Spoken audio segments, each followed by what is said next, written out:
Hello, and welcome to the Assessment Alchemist, the podcast where we transform the daunting world of assessments into a journey of empowerment and achievement for educators and students alike. I'm Tina Wiles, your guide in this quest to conquer test anxiety and unlock the secrets of effective test preparation. In each episode, we'll mix the perfect blend of expert insights, practical strategies, and inspiring stories, all designed to help you turn test taking into a positive, enriching experience for your students. Whether you're a teacher, a school counselor, or an education enthusiast, you're in the right place to create alchemy in learning and assessment. So let's dive into today's topic and discover how we can turn educational challenges to opportunities for growth and success. Welcome to the Assessment Alchemist. And I am so glad you are here today. Um, Today, we are going to be talking about focus. Okay. And how to, this is probably one of the most common comments I get from students is that they struggle with focusing during an exam, but also before, like during when they're preparing for an exam.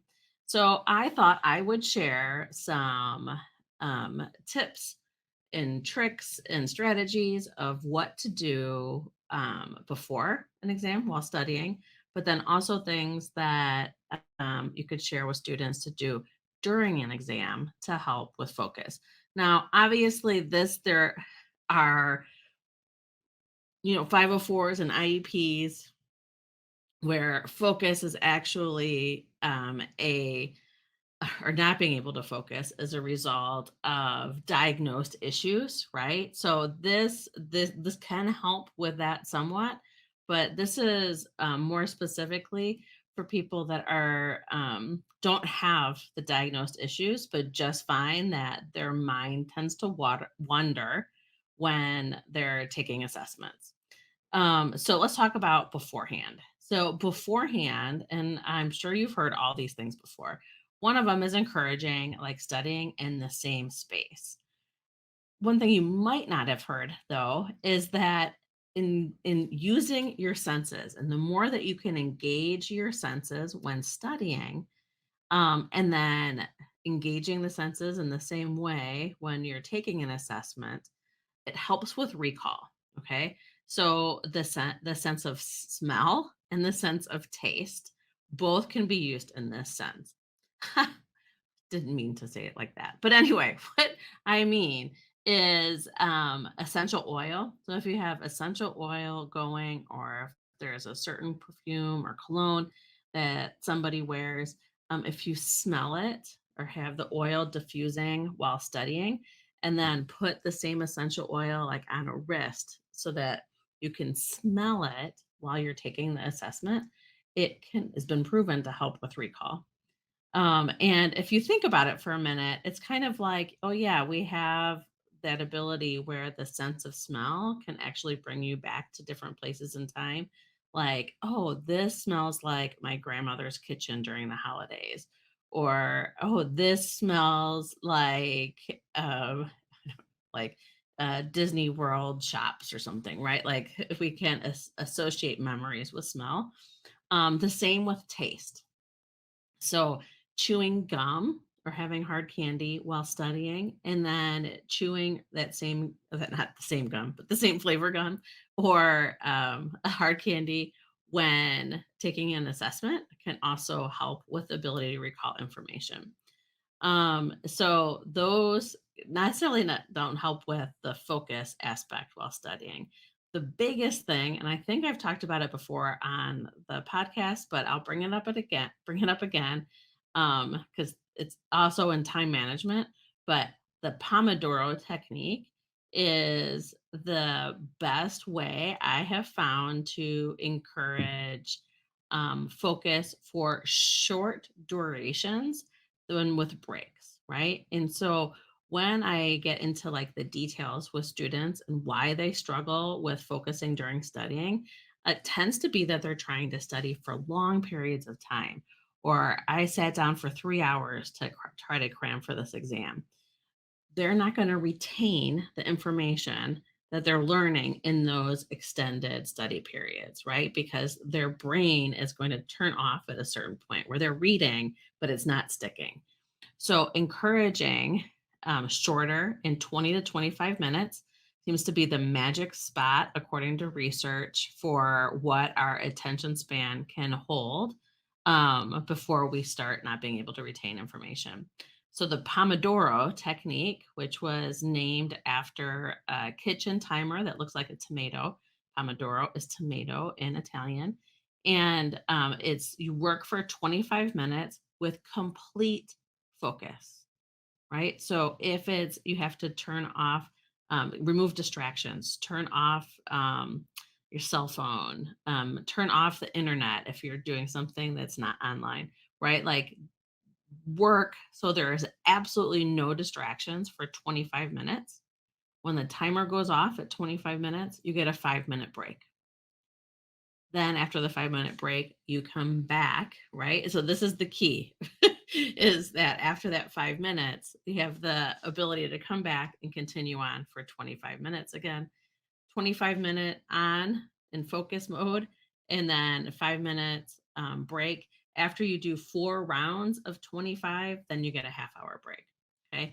Um, you can also a lot of AI things are able to assist us now with focus mode, right? So there's focus mode on a lot of computers as well as your phone where it will turn off notifications.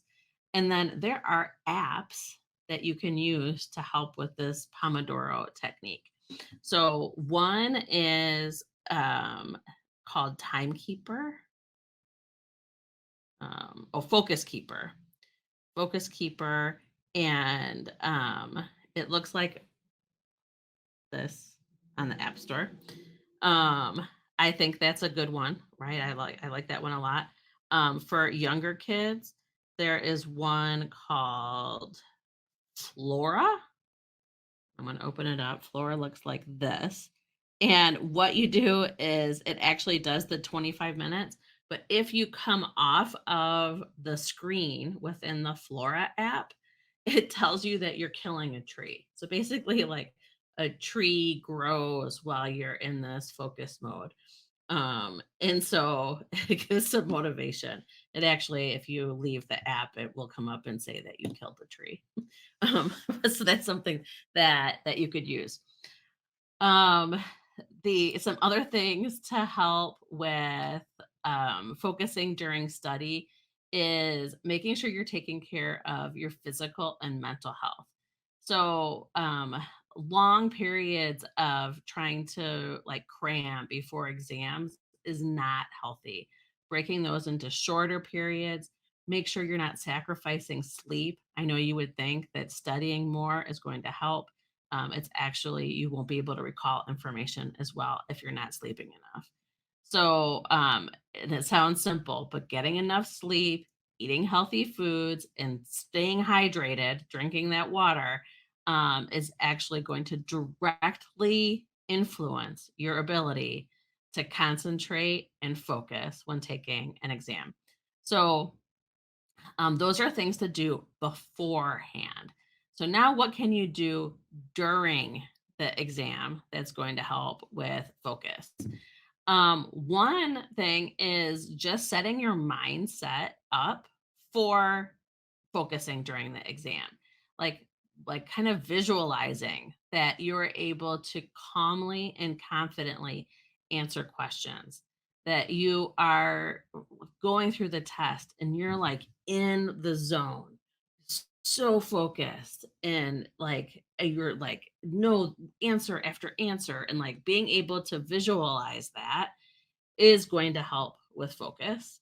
Okay. Um, Other things that you could do during the exam. So, for example, the digital SAT is something that's a newer exam. And I've been working with students on their digital SAT. And it has all these vocab and then reading questions kind of all in a row.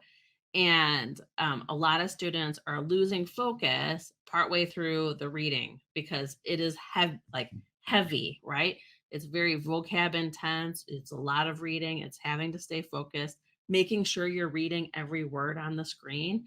And so if you have the ability in the assessment to skip ahead, so if you feel that focus waning as you're going through, skip ahead, do some easier things, and then come back and look at it again. Okay.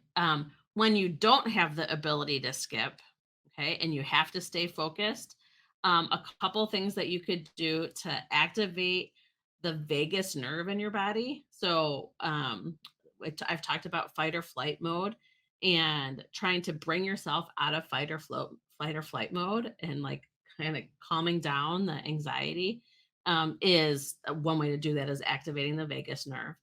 So, if you can't skip ahead, or even you skip ahead and you're still having a hard time, I would take 2 or 3 deep breaths.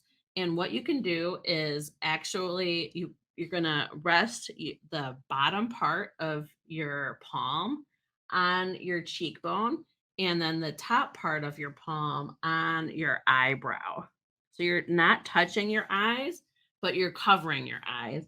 And if you do that, and then take 3 slow, deep breaths where you inhale for a count of 3 and exhale for a count of 5.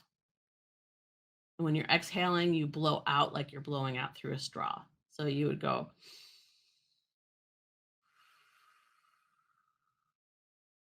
okay. Um, that's going to help bring you into focus again.